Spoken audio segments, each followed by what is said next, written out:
Sir, ಈಗ ನೀವು ಇಡಿಯವ್ರ ಮೇಲೆ ಪ್ರಮುಖ ವಿಚಾರವನ್ನು ತೆಗೆದಿದ್ದೀರಿ. ಸರ್ಕಾರದ ಪ್ರಮುಖರನ್ನ ಟಾರ್ಗೆಟ್ ಮಾಡ್ತಾ ಇದ್ದಾರೆ ಅಂತ. ಯಾರ ಮೇಲೆ ಟಾರ್ಗೆಟ್ ಮಾಡ್ತಾ ಇದ್ದಾರೆ? ನೋಡಿ, ಇಡಿ ಅವ್ರ ಉದ್ದೇಶನೇ ಅದು ದುರುದ್ದೇಶ ಇಟ್ಕೊಂಡು ಬಂದಿರುವಂಥ ಏಜೆನ್ಸಿ.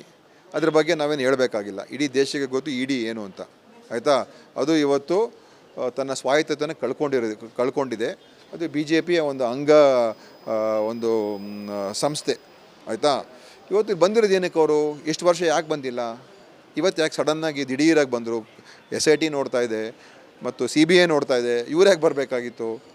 ಏನಂತ ಹೇಳಿದ್ರೆ, ಇವ್ರಿಗೆ ಕಾಂಗ್ರೆಸ್ ಗೌರ್ಮೆಂಟ್ಗೆ ತೊಂದರೆ ಕೊಡಬೇಕು, ಕಾಂಗ್ರೆಸ್ ಸರ್ಕಾರನ ಇಲ್ಲಿ ಕೆಟ್ಟಷ್ಟು ತರಬೇಕು, ಕಾಂಗ್ರೆಸ್ ಲೀಡರ್ಗಳ ಮೇಲೆ ನಾವು ಅವರನ್ನು ಏನಾದರೂ ಮಾಡಿ ಕೆಟ್ಟ ಹೆಸರು ಬರೋ ಥರ ಏನಾದರೂ ಮಾಡಬೇಕು, ಅವ್ರನ್ನ ಫಿಕ್ಸ್ ಮಾಡಬೇಕು, ಟಾರ್ಗೆಟ್ ಮಾಡಬೇಕು ಅಂತ ಬಂದಿದ್ದಾರೆ.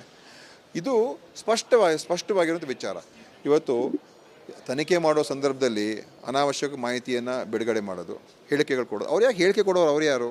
ಕೇಸ್ ಬುಕ್ ಮಾಡಬೇಕು, ಇನ್ವೆಸ್ಟಿಗೇಟ್ ಮಾಡಬೇಕು, ಚಾರ್ಜ್ ಶೀಟ್ ಫೈಲ್ ಮಾಡಬೇಕು, ಕೋರ್ಟಲ್ಲಿ ಫೈಟ್ ಮಾಡಬೇಕು. ಅವ್ರ ಹೇಳಿಕೆಗೆ ಏನು ಬೆಲೆ ಇದೆ ಇವತ್ತು? ಯಾಕೆ ಈ ಥರ ಕೊಡ್ತಾ ಇದ್ದಾರೆ? ಸಂಶಯಗಳನ್ನು ಅವರು ಹೇಳಿಕೆ ಅಂತ ಕೊಡಬಾರ್ದು. ಅವರು ಅದು ಕೋರ್ಟಲ್ಲಿ ಪ್ರೂವ್ ಆಗಬೇಕು. ಸುಮ್ಮನೆ ಏನೇನೋ ಬಾಯಿಗೆ ಬಂದಾಗ ಇವರು ಏನೇನೋ ಹೇಳಿಕೆಗಳು ಕೊಡೋದು, ಏನೇನೋ ಪ್ರೆಸ್ ರಿಲೀಸ್ ಮಾಡೋದು, ಸರ್ಕಾರದ ಏನೋ ಆಗೋಗಿದೆ ಅಂತ ತೋರಿಸೋದು. ಆ ಏಜೆನ್ಸಿನೇ ಇವತ್ತು BJP ಅಂಗ ಒಂದು ಸಂಸ್ಥೆ ಆಗಿರೋದ್ರಿಂದ ಅದಕ್ಕೆ ಏನು ಕ್ರೆಡಿಬಿಲಿಟಿ ಇದೆ? ಅವ್ರ ಹೇಳಿಕೆಗೆ ಏನು ಕ್ರೆಡಿಬಿಲಿಟಿ ಇದೆ? ನೀವು ಅದನ್ನು ಅವ್ರಿಗೆ ಪ್ರಶ್ನೆ ಮಾಡಬೇಕು. ನೀವು ಯಾಕೆ ಬರೀ ಕಾಂಗ್ರೆಸ್ ಲೀಡರ್ಸ್ ಹೋಗ್ತೀರಾ? ಕಾಂಗ್ರೆಸ್ ಬೇರೆ ವಿರೋಧ ಪಕ್ಷ ಸರ್ಕಾರಗಳಿದ್ರೆ ಯಾಕೆ ಹೋಗ್ತೀರಾ? ನೀವು ಅವ್ರನ್ನ ಪ್ರಶ್ನೆ ಮಾಡಿ ಮೊದಲು. ಸರ್, ಯಾರ ಹೆಸರು ತರ್ತಾ ಇದ್ದಾರೆ ಸರ್? ಈಗ ಬಂಧನ ಆಗಿರೋರ ಮೇಲೆ ಯಾರ ಹೆಸರು ತರಬೇಕು ಅಂತ ಒತ್ತಡ ಆಗ್ತಾ ಇದ್ದಾರೆ. ಎಲ್ಲರ ಹೆಸರು ಯಾರು ಸಿಗ್ತಾರೋ ಅವ್ರದ್ದು, ಯಾರಾದರೂ ಸಿಕ್ಕಲಿ, CM, ಡೆಪ್ಟಿ CM, ಮಂತ್ರಿಗಳು, ಯಾರ್ದು ಇಂಥವ್ರು ಹೇಳಿಕೆ ಕೊಡಿ ಅಂತ ಅವ್ರಿಗೆ ಒತ್ತಾಯ ಆಗ್ತಾ ಇದ್ದಾರೆ. ಒತ್ತಾಯ ಹಾಕ್ಸ್ಬಿಟ್ಟು ನಿಮಗೆ ನಾವು ರಕ್ಷಣೆ ಕೊಡ್ತೀವಿ, ನಿಮಗೆ ನಾವು ಪ್ರೊಟೆಕ್ಟ್ ಮಾಡ್ತೀವಿ, ನಾವು ಹೇಳಿದ ಪ್ರಕಾರ ನೀವು ಹೇಳಿಕೆ ಕೊಡಿ. ಈ ಥರದ ಒಂದು ಅತ್ಯಂತ ನೀಚವಾದಂಥ ಕೆಲಸ ಇವತ್ತು ಇಡಿ ಮಾಡ್ತಾ ಇದೆ. ಚುನಾವಣೆಗೆ ಮತ್ತು ಮದ್ಯ ಖರೀದಿಗೆ ಹಣ ಬಳಸಿದ್ದಾರೆ ಅನ್ನೋ ಒಂದು ಮಾಹಿತಿ. ಅವ್ರು ಹೇಳಿಕೆ ಕೊಡಬಾರ್ದು. ಅವರು ತನಿಖೆ ಮಾಡಬೇಕು. ಸುಮ್ಮನೆ ಹೇಳಿಕೆ ಕೊಡೋಕೆ ಅವ್ರು ಯಾರು ಈ ಥರ ಹೇಳಿಕೆ ಕೊಡೋದಕ್ಕೆ? ಅಂದರೆ ಒಟ್ಟಾರೆ ಸರ್ಕಾರವನ್ನು ದುರುಪಯೋಗ ಅಸ್ಥಿರ ಮಾಡಲಿಕ್ಕೆ ಪ್ರಯತ್ನ ಅಂತೀರಾ ಸರ್? ಓಕೆ, ಹೇಳಿದ್ನಲ್ಲಪ್ಪ. ಓಕೆ, ಇದಿಷ್ಟು ದಿನೇಶ್ ಗುಂಡೂರಾವ್ ಅವರ ಹೇಳಿಕೆ. ಸರ್ಕಾರವನ್ನು ಅಸ್ಥಿರ ಮಾಡಲಿಕ್ಕೆ ಪ್ರಮುಖ ನಾಯಕರನ್ನು ಟಾರ್ಗೆಟ್ ಮಾಡ್ತಾ ಇದ್ದಾರೆ. ಇಡಿ BJPಯ ಅಂಗಸಂಸ್ಥೆ ಅನ್ನೋ ಒಂದು ಮಾತನ್ನು, ಆರೋಪವನ್ನು ದಿನೇಶ್ ಗುಂಡೂರಾವ್ ಅವರು ಮಾಡ್ತಾ ಇದ್ದಾರೆ. ಕ್ಯಾಮ್ರಾ ಪರ್ಸನ್ ಮಧು ಜೊತೆ ಸತೀಶ್ ಕುಮಾರ್, ರಿಪಬ್ಲಿಕ್ ಕನ್ನಡ. ಸರ್, ಈಗ ನೀವು ಇಡಿಯವ್ರ ಮೇಲೆ ಪ್ರಮುಖ ವಿಚಾರವನ್ನು ತೆಗೆದಿದ್ದೀರಿ. ಸರ್ಕಾರದ ಪ್ರಮುಖರನ್ನು ಟಾರ್ಗೆಟ್ ಮಾಡ್ತಾ ಇದ್ದಾರೆ ಅಂತ. ಯಾರ ಮೇಲೆ ಟಾರ್ಗೆಟ್ ಮಾಡ್ತಾ ಇದ್ದಾರೆ? ನೋಡಿ, ಇಡಿ ಅವ್ರ ಉದ್ದೇಶನೇ ಅದು ದುರುದ್ದೇಶ ಇಟ್ಕೊಂಡು ಬಂದಿರುವಂಥ ಏಜೆನ್ಸಿ. ಅದ್ರ ಬಗ್ಗೆ ನಾವೇನು ಹೇಳಬೇಕಾಗಿಲ್ಲ. ಇಡೀ ದೇಶಕ್ಕೆ ಗೊತ್ತು ಇಡಿ ಏನು ಅಂತ, ಆಯಿತಾ. ಅದು ಇವತ್ತು ತನ್ನ ಸ್ವಾಯತ್ತತೆಯನ್ನು ಕಳ್ಕೊಂಡಿದೆ. ಅದು BJPಯ ಒಂದು ಸಂಸ್ಥೆ, ಆಯಿತಾ. ಇವತ್ತು ಬಂದಿರೋದು ಏನಕ್ಕೆ? ಅವರು ಎಷ್ಟು ವರ್ಷ ಯಾಕೆ ಬಂದಿಲ್ಲ? ಇವತ್ತು ಯಾಕೆ ಸಡನ್ನಾಗಿ ದಿಢೀರಾಗಿ ಬಂದರು? SIT ನೋಡ್ತಾ ಇದೆ ಮತ್ತು CBI ನೋಡ್ತಾ ಇದೆ. ಇವ್ರು ಯಾಕೆ ಬರಬೇಕಾಗಿತ್ತು? ಏನಂತ ಹೇಳಿದ್ರೆ, ಇವ್ರಿಗೆ ಕಾಂಗ್ರೆಸ್ ಗೌರ್ಮೆಂಟ್ಗೆ ತೊಂದರೆ ಕೊಡಬೇಕು, ಕಾಂಗ್ರೆಸ್ ಸರ್ಕಾರನ ಇಲ್ಲಿ ಕೆಟ್ಟಷ್ಟು ತರಬೇಕು, ಕಾಂಗ್ರೆಸ್ ಲೀಡರ್ಗಳ ಮೇಲೆ ನಾವು ಅವರನ್ನು ಏನಾದರೂ ಮಾಡಿ ಕೆಟ್ಟ ಹೆಸರು ಬರೋ ಥರ ಏನಾದರೂ ಮಾಡಬೇಕು, ಅವ್ರನ್ನ ಫಿಕ್ಸ್ ಮಾಡಬೇಕು, ಟಾರ್ಗೆಟ್ ಮಾಡಬೇಕು ಅಂತ ಬಂದಿದ್ದಾರೆ. ಇದು ಸ್ಪಷ್ಟವಾಗಿರುವಂಥ ವಿಚಾರ. ಇವತ್ತು ತನಿಖೆ ಮಾಡೋ ಸಂದರ್ಭದಲ್ಲಿ ಅನಾವಶ್ಯಕ ಮಾಹಿತಿಯನ್ನು ಬಿಡುಗಡೆ ಮಾಡೋದು, ಹೇಳಿಕೆಗಳು ಕೊಡೋದು. ಅವ್ರು ಯಾಕೆ ಹೇಳಿಕೆ ಕೊಡೋರು? ಅವ್ರು ಯಾರು? ಕೇಸ್ ಬುಕ್ ಮಾಡಬೇಕು, ಇನ್ವೆಸ್ಟಿಗೇಟ್ ಮಾಡಬೇಕು, ಚಾರ್ಜ್ ಶೀಟ್ ಫೈಲ್ ಮಾಡಬೇಕು, ಕೋರ್ಟಲ್ಲಿ ಫೈಟ್ ಮಾಡಬೇಕು. ಅವ್ರ ಹೇಳಿಕೆಗೆ ಏನು ಬೆಲೆ ಇದೆ ಇವತ್ತು? ಯಾಕೆ ಈ ಥರ ಕೊಡ್ತಾ ಇದ್ದಾರೆ? ಸಂಶಯಗಳನ್ನು ಅವರು ಹೇಳಿಕೆ ಅಂತ ಕೊಡಬಾರ್ದು. ಅವರು ಅದು ಕೋರ್ಟಲ್ಲಿ ಪ್ರೂವ್ ಆಗಬೇಕು. ಸುಮ್ಮನೆ ಏನೇನೋ ಬಾಯಿಗೆ ಬಂದಾಗ ಇವರು ಏನೇನೋ ಹೇಳಿಕೆಗಳು ಕೊಡೋದು, ಏನೇನೋ ಪ್ರೆಸ್ ರಿಲೀಸ್ ಮಾಡೋದು, ಸರ್ಕಾರದ ಏನೋ ಆಗೋಗಿದೆ ಅಂತ ತೋರಿಸೋದು. ಆ ಏಜೆನ್ಸಿನೇ ಇವತ್ತು BJP ಒಂದು ಸಂಸ್ಥೆ ಆಗಿರೋದ್ರಿಂದ ಅದಕ್ಕೆ ಏನು ಕ್ರೆಡಿಬಿಲಿಟಿ ಇದೆ? ಅವ್ರ ಹೇಳಿಕೆಗೆ ಏನು ಕ್ರೆಡಿಬಿಲಿಟಿ ಇದೆ? ನೀವು ಅದನ್ನು ಅವ್ರಿಗೆ ಪ್ರಶ್ನೆ ಮಾಡಬೇಕು. ನೀವು ಯಾಕೆ ಬರೀ ಕಾಂಗ್ರೆಸ್ ಲೀಡರ್ಸ್ ಹೋಗ್ತೀರಾ? ಕಾಂಗ್ರೆಸ್ ಬೇರೆ ವಿರೋಧ ಪಕ್ಷ ಸರ್ಕಾರಗಳಿದ್ರೆ ಯಾಕೆ ಹೋಗ್ತೀರಾ? ನೀವು ಅವ್ರನ್ನ ಪ್ರಶ್ನೆ ಮಾಡಿ ಮೊದಲು. ಸರ್, ಯಾರ ಹೆಸರು ತರ್ತಾ ಇದ್ದಾರೆ ಸರ್?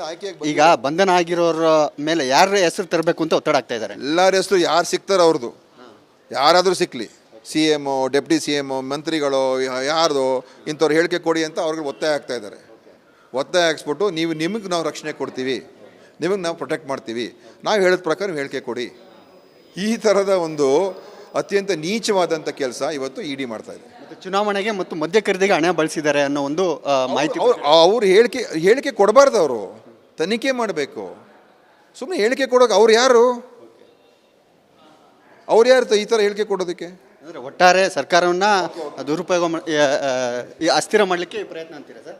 ಓಕೆ, ಹೇಳಿದ್ನಲ್ಲಪ್ಪ. ಓಕೆ, ಇದಿಷ್ಟು ದಿನೇಶ್ ಗುಂಡೂರಾವ್ ಅವರ ಹೇಳಿಕೆ. ಸರ್ಕಾರವನ್ನು ಅಸ್ಥಿರ ಮಾಡಲಿಕ್ಕೆ ಪ್ರಮುಖ ನಾಯಕರನ್ನ ಟಾರ್ಗೆಟ್ ಮಾಡ್ತಾ ಇದ್ದಾರೆ. ಇಡಿ ಬಿಜೆಪಿಯ ಅಂಗಸಂಸ್ಥೆ ಅನ್ನೋ ಒಂದು ಮಾತನ್ನ, ಆರೋಪವನ್ನ ದಿನೇಶ್ ಗುಂಡೂರಾವ್ ಅವರು ಮಾಡ್ತಾ ಇದ್ದಾರೆ. ಕ್ಯಾಮ್ರಾ ಪರ್ಸನ್ ಮಧು ಜೊತೆ ಸತೀಶ್ ಕುಮಾರ್, ರಿಪಬ್ಲಿಕ್ ಕನ್ನಡ. ಸರ್, ಈಗ ನೀವು ಇಡಿ ಅವ್ರ ಮೇಲೆ ಪ್ರಮುಖ ವಿಚಾರವನ್ನು ತೆಗೆದಿದ್ದೀರಿ. ಸರ್ಕಾರದ ಪ್ರಮುಖರನ್ನ ಟಾರ್ಗೆಟ್ ಮಾಡ್ತಾ ಇದ್ದಾರೆ ಅಂತ, ಯಾರ ಮೇಲೆ ಟಾರ್ಗೆಟ್ ಮಾಡ್ತಾ ಇದ್ದಾರೆ? ನೋಡಿ, ಇಡಿ ಅವ್ರ ಉದ್ದೇಶನೇ ಅದು ದುರುದ್ದೇಶ ಇಟ್ಕೊಂಡು ಬಂದಿರುವಂಥ ಏಜೆನ್ಸಿ. ಅದ್ರ ಬಗ್ಗೆ ನಾವೇನು ಹೇಳಬೇಕಾಗಿಲ್ಲ. ಇಡೀ ದೇಶಕ್ಕೆ ಗೊತ್ತು ಇಡಿ ಏನು ಅಂತ, ಆಯಿತಾ. ಅದು ಇವತ್ತು ತನ್ನ ಸ್ವಾಯತ್ತತೆಯನ್ನು ಕಳ್ಕೊಂಡಿದೆ. ಅದು ಬಿ ಜೆ ಪಿಯ ಒಂದು ಸಂಸ್ಥೆ, ಆಯಿತಾ. ಇವತ್ತು ಬಂದಿರೋದು ಏನಕ್ಕೆ ಅವರು? ಎಷ್ಟು ವರ್ಷ ಯಾಕೆ ಬಂದಿಲ್ಲ? ಇವತ್ತು ಯಾಕೆ ಸಡನ್ನಾಗಿ ದಿಢೀರಾಗಿ ಬಂದರು? SIT ನೋಡ್ತಾ ಇದೆ ಮತ್ತು CBI ನೋಡ್ತಾ ಇದೆ. ಇವ್ರು ಯಾಕೆ ಬರಬೇಕಾಗಿತ್ತು? ಏನಂತ ಹೇಳಿದ್ರೆ, ಇವ್ರಿಗೆ ಕಾಂಗ್ರೆಸ್ ಗೌರ್ಮೆಂಟ್ಗೆ ತೊಂದರೆ ಕೊಡಬೇಕು, ಕಾಂಗ್ರೆಸ್ ಸರ್ಕಾರನ ಇಲ್ಲಿ ಕೆಟ್ಟಷ್ಟು ತರಬೇಕು, ಕಾಂಗ್ರೆಸ್ ಲೀಡರ್ಗಳ ಮೇಲೆ ನಾವು ಅವರನ್ನು ಏನಾದರೂ ಮಾಡಿ ಕೆಟ್ಟ ಹೆಸರು ಬರೋ ಥರ ಏನಾದರೂ ಮಾಡಬೇಕು, ಅವ್ರನ್ನ ಫಿಕ್ಸ್ ಮಾಡಬೇಕು, ಟಾರ್ಗೆಟ್ ಮಾಡಬೇಕು ಅಂತ ಬಂದಿದ್ದಾರೆ. ಇದು ಸ್ಪಷ್ಟವಾಗಿರುವಂಥ ವಿಚಾರ. ಇವತ್ತು ತನಿಖೆ ಮಾಡೋ ಸಂದರ್ಭದಲ್ಲಿ ಅನಾವಶ್ಯಕ ಮಾಹಿತಿಯನ್ನು ಬಿಡುಗಡೆ ಮಾಡೋದು, ಹೇಳಿಕೆಗಳು ಕೊಡೋದು. ಅವ್ರು ಯಾಕೆ ಹೇಳಿಕೆ ಕೊಡೋರು? ಅವ್ರು ಯಾರು? ಕೇಸ್ ಬುಕ್ ಮಾಡಬೇಕು, ಇನ್ವೆಸ್ಟಿಗೇಟ್ ಮಾಡಬೇಕು, ಚಾರ್ಜ್ ಶೀಟ್ ಫೈಲ್ ಮಾಡಬೇಕು, ಕೋರ್ಟಲ್ಲಿ ಫೈಟ್ ಮಾಡಬೇಕು. ಅವ್ರ ಹೇಳಿಕೆಗೆ ಏನು ಬೆಲೆ ಇದೆ ಇವತ್ತು? ಯಾಕೆ ಈ ಥರ ಕೊಡ್ತಾ ಇದ್ದಾರೆ? ಸಂಶಯಗಳನ್ನು ಅವರು ಹೇಳಿಕೆ ಅಂತ ಕೊಡಬಾರ್ದು. ಅವರು ಅದು ಕೋರ್ಟಲ್ಲಿ ಪ್ರೂವ್ ಆಗಬೇಕು. ಸುಮ್ಮನೆ ಏನೇನೋ ಬಾಯಿಗೆ ಬಂದಾಗ ಇವರು ಏನೇನೋ ಹೇಳಿಕೆಗಳು ಕೊಡೋದು, ಏನೇನೋ ಪ್ರೆಸ್ ರಿಲೀಸ್ ಮಾಡೋದು, ಸರ್ಕಾರದ ಏನೋ ಆಗೋಗಿದೆ ಅಂತ ತೋರಿಸೋದು. ಆ ಏಜೆನ್ಸಿನೇ ಇವತ್ತು BJP ಅಂಗ ಒಂದು ಸಂಸ್ಥೆ ಆಗಿರೋದ್ರಿಂದ ಅದಕ್ಕೆ ಏನು ಕ್ರೆಡಿಬಿಲಿಟಿ ಇದೆ?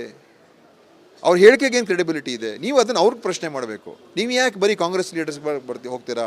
ಕಾಂಗ್ರೆಸ್ ಬೇರೆ ವಿರೋಧ ಪಕ್ಷ ಸರ್ಕಾರಗಳಿದ್ರೆ ಯಾಕೆ ಹೋಗ್ತೀರಾ? ನೀವು ಅವ್ರನ್ನ ಪ್ರಶ್ನೆ ಮಾಡಿ ಮೊದಲು.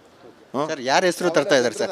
ಈಗ ಬಂಧನ ಆಗಿರೋರ ಮೇಲೆ ಯಾರ ಹೆಸರು ತರಬೇಕು ಅಂತ ಒತ್ತಡ ಆಗ್ತಾ ಇದ್ದಾರೆ. ಎಲ್ಲರ ಹೆಸರು ಯಾರು ಸಿಗ್ತಾರೋ ಅವ್ರದ್ದು, ಯಾರಾದರೂ ಸಿಕ್ಕಲಿ, CM, ಡೆಪ್ಟಿ CM, ಮಂತ್ರಿಗಳು, ಯಾರ್ದು ಇಂಥವ್ರು ಹೇಳಿಕೆ ಕೊಡಿ ಅಂತ ಅವ್ರಿಗೆ ಒತ್ತಾಯ ಆಗ್ತಾ ಇದ್ದಾರೆ. ಒತ್ತಾಯ ಹಾಕ್ಸ್ಬಿಟ್ಟು ನಿಮಗೆ ನಾವು ರಕ್ಷಣೆ ಕೊಡ್ತೀವಿ, ನಿಮಗೆ ನಾವು ಪ್ರೊಟೆಕ್ಟ್ ಮಾಡ್ತೀವಿ, ನಾವು ಹೇಳಿದ ಪ್ರಕಾರ ನೀವು ಹೇಳಿಕೆ ಕೊಡಿ. ಈ ಥರದ ಒಂದು ಅತ್ಯಂತ ನೀಚವಾದಂಥ ಕೆಲಸ ಇವತ್ತು ಇಡಿ ಮಾಡ್ತಾ ಇದೆ.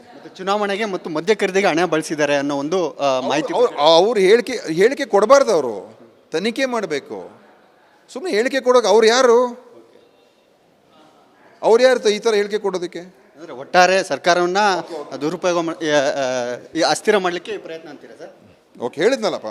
ಓಕೆ, ಇದಿಷ್ಟು ದಿನೇಶ್ ಗುಂಡೂರಾವ್ ಅವರ ಹೇಳಿಕೆ.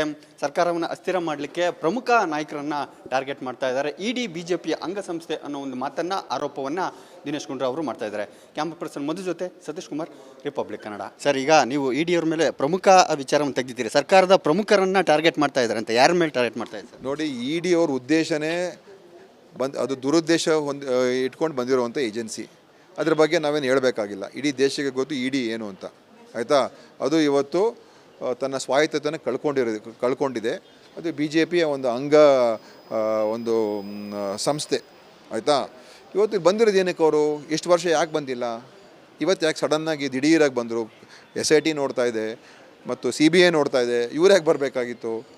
ಏನಂತ ಹೇಳಿದ್ರೆ, ಇವ್ರಿಗೆ ಕಾಂಗ್ರೆಸ್ ಗೌರ್ಮೆಂಟ್ಗೆ ತೊಂದರೆ ಕೊಡಬೇಕು, ಕಾಂಗ್ರೆಸ್ ಸರ್ಕಾರನ ಇಲ್ಲಿ ಕೆಟ್ಟಷ್ಟು ತರಬೇಕು, ಕಾಂಗ್ರೆಸ್ ಲೀಡರ್ಗಳ ಮೇಲೆ ನಾವು ಅವರನ್ನು ಏನಾದರೂ ಮಾಡಿ ಕೆಟ್ಟ ಹೆಸರು ಬರೋ ಥರ ಏನಾದರೂ ಮಾಡಬೇಕು, ಅವ್ರನ್ನ ಫಿಕ್ಸ್ ಮಾಡಬೇಕು, ಟಾರ್ಗೆಟ್ ಮಾಡಬೇಕು ಅಂತ ಬಂದಿದ್ದಾರೆ. ಇದು ಸ್ಪಷ್ಟವಾಗಿರುವಂಥ ವಿಚಾರ. ಇವತ್ತು ತನಿಖೆ ಮಾಡೋ ಸಂದರ್ಭದಲ್ಲಿ ಅನಾವಶ್ಯಕ ಮಾಹಿತಿಯನ್ನು ಬಿಡುಗಡೆ ಮಾಡೋದು, ಹೇಳಿಕೆಗಳು ಕೊಡೋದು. ಅವ್ರು ಯಾಕೆ ಹೇಳಿಕೆ ಕೊಡೋರು? ಅವ್ರು ಯಾರು? ಕೇಸ್ ಬುಕ್ ಮಾಡಬೇಕು, ಇನ್ವೆಸ್ಟಿಗೇಟ್ ಮಾಡಬೇಕು, ಚಾರ್ಜ್ ಶೀಟ್ ಫೈಲ್ ಮಾಡಬೇಕು, ಕೋರ್ಟಲ್ಲಿ ಫೈಟ್ ಮಾಡಬೇಕು. ಅವ್ರ ಹೇಳಿಕೆಗೆ ಏನು ಬೆಲೆ ಇದೆ ಇವತ್ತು? ಯಾಕೆ ಈ ಥರ ಕೊಡ್ತಾ ಇದ್ದಾರೆ? ಸಂಶಯಗಳನ್ನು ಅವರು ಹೇಳಿಕೆ ಅಂತ ಕೊಡಬಾರ್ದು. ಅವರು ಅದು ಕೋರ್ಟಲ್ಲಿ ಪ್ರೂವ್ ಆಗಬೇಕು. ಸುಮ್ಮನೆ ಏನೇನೋ ಬಾಯಿಗೆ ಬಂದಾಗ ಇವರು ಏನೇನೋ ಹೇಳಿಕೆಗಳು ಕೊಡೋದು, ಏನೇನೋ ಪ್ರೆಸ್ ರಿಲೀಸ್ ಮಾಡೋದು, ಸರ್ಕಾರದ ಏನೋ ಆಗೋಗಿದೆ ಅಂತ ತೋರಿಸೋದು. ಆ ಏಜೆನ್ಸಿನೇ ಇವತ್ತು BJP ಒಂದು ಸಂಸ್ಥೆ ಆಗಿರೋದ್ರಿಂದ ಅದಕ್ಕೆ ಏನು ಕ್ರೆಡಿಬಿಲಿಟಿ ಇದೆ? ಅವ್ರ ಹೇಳಿಕೆಗೆ ಏನು ಕ್ರೆಡಿಬಿಲಿಟಿ ಇದೆ? ನೀವು ಅದನ್ನು ಅವ್ರಿಗೆ ಪ್ರಶ್ನೆ ಮಾಡಬೇಕು. ನೀವು ಯಾಕೆ ಬರೀ ಕಾಂಗ್ರೆಸ್ ಲೀಡರ್ಸ್ ಹೋಗ್ತೀರಾ? ಕಾಂಗ್ರೆಸ್ ಬೇರೆ ವಿರೋಧ ಪಕ್ಷ ಸರ್ಕಾರಗಳಿದ್ರೆ ಯಾಕೆ ಹೋಗ್ತೀರಾ? ನೀವು ಅವ್ರನ್ನ ಪ್ರಶ್ನೆ ಮಾಡಿ ಮೊದಲು. ಸರ್, ಯಾರ ಹೆಸರು ತರ್ತಾ ಇದ್ದಾರೆ ಸರ್? ಈಗ ಬಂಧನ ಆಗಿರೋರ ಮೇಲೆ ಯಾರ ಹೆಸರು ತರಬೇಕು ಅಂತ ಒತ್ತಡ ಆಗ್ತಾ ಇದ್ದಾರೆ. ಎಲ್ಲರ ಹೆಸರು ಯಾರು ಸಿಗ್ತಾರೋ ಅವ್ರದ್ದು, ಯಾರಾದರೂ ಸಿಕ್ಕಲಿ, CM, ಡೆಪ್ಟಿ CM, ಮಂತ್ರಿಗಳು, ಯಾರ್ದು ಇಂಥವ್ರು ಹೇಳಿಕೆ ಕೊಡಿ ಅಂತ ಅವ್ರಿಗೆ ಒತ್ತಾಯ ಆಗ್ತಾ ಇದ್ದಾರೆ. ಒತ್ತಾಯ ಹಾಕ್ಸ್ಬಿಟ್ಟು ನಿಮಗೆ ನಾವು ರಕ್ಷಣೆ ಕೊಡ್ತೀವಿ, ನಿಮಗೆ ನಾವು ಪ್ರೊಟೆಕ್ಟ್ ಮಾಡ್ತೀವಿ, ನಾವು ಹೇಳಿದ ಪ್ರಕಾರ ನೀವು ಹೇಳಿಕೆ ಕೊಡಿ. ಈ ಥರದ ಒಂದು ಅತ್ಯಂತ ನೀಚವಾದಂಥ ಕೆಲಸ ಇವತ್ತು ಇ ಡಿ ಮಾಡ್ತಾ ಇದೆ. ಮತ್ತು ಚುನಾವಣೆಗೆ ಮತ್ತು ಮದ್ಯ ಖರೀದಿಗೆ ಹಣ ಬಳಸಿದ್ದಾರೆ ಅನ್ನೋ ಒಂದು ಮಾಹಿತಿ. ಅವ್ರು ಹೇಳಿಕೆ ಕೊಡಬಾರ್ದು, ಅವರು ತನಿಖೆ ಮಾಡಬೇಕು. ಸುಮ್ಮನೆ ಹೇಳಿಕೆ ಕೊಡೋಕೆ ಅವ್ರು ಯಾರು ಈ ಥರ ಹೇಳಿಕೆ ಕೊಡೋದಕ್ಕೆ? ಅಂದರೆ ಒಟ್ಟಾರೆ ಸರ್ಕಾರವನ್ನು ದುರುಪಯೋಗ ಅಸ್ಥಿರ ಮಾಡಲಿಕ್ಕೆ ಪ್ರಯತ್ನ ಅಂತೀರಾ ಸರ್? ಓಕೆ, ಹೇಳಿದ್ನಲ್ಲಪ್ಪ. ಓಕೆ, ಇದಿಷ್ಟು ದಿನೇಶ್ ಗುಂಡೂರಾವ್ ಅವರ ಹೇಳಿಕೆ. ಸರ್ಕಾರವನ್ನು ಅಸ್ಥಿರ ಮಾಡಲಿಕ್ಕೆ ಪ್ರಮುಖ ನಾಯಕರನ್ನ ಟಾರ್ಗೆಟ್ ಮಾಡ್ತಾ ಇದ್ದಾರೆ. ಇಡಿ ಬಿಜೆಪಿಯ ಅಂಗಸಂಸ್ಥೆ ಅನ್ನೋ ಒಂದು ಮಾತನ್ನ, ಆರೋಪವನ್ನು ದಿನೇಶ್ ಗುಂಡೂರಾವ್ ಅವರು ಮಾಡ್ತಾ ಇದ್ದಾರೆ. ಕ್ಯಾಮ್ರಾ ಪರ್ಸನ್ ಮಧು ಜೊತೆ ಸತೀಶ್ ಕುಮಾರ್, ರಿಪಬ್ಲಿಕ್ ಕನ್ನಡ.